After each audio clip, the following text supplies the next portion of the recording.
দিল্লিতে একটা সরকার এসছে, বিজেপির সরকার। এত বজ্জাত আমি জীবনে দেখিনি, এত অত্যাচার আমি জীবনে দেখিনি, এত স্বৈরাচার আমি জীবনে দেখিনি, এত অনাচার আমি জীবনে দেখিনি।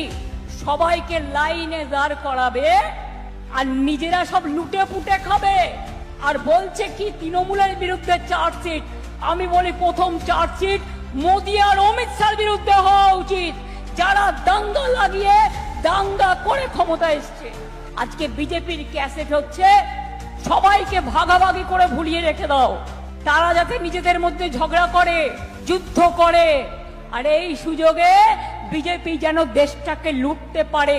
আর ওদের মেন টার্গেট হচ্ছে বাংলাকে বাদ দাও, বাংলা রাজ্য তুলে দাও। আমরা বলি বাংলাকে বাদ দেয়া যাবে না, বাংলাকে রাখতে হবে। বাংলা আমাদের গর্ব, বাংলা আমাদের স্বাধীনতা, বাংলা আমাদের নবজাগরণ। নোটবন্দির জন্য লাইন, এবার হচ্ছে ভোটবন্দির জন্য লাইন। এসআইআর মানে সর্বনাশ, জেতার তো কোনো সম্ভাবনা নেই। যত রকম চক্রান্ত, যত রকম বদবুদ্ধি, সেগুলোকে অপব্যবহার করছে। আর পুরো সেন্ট্রাল গভর্নমেন্টটা মানুষের কাজ না করে, মানুষ গ্যাস পাবে না, ইলেকশনের আগে দেবে ক্যাশ, আর ইলেকশনের পরে গ্যাসও বন্ধ, ক্যাশও বন্ধ।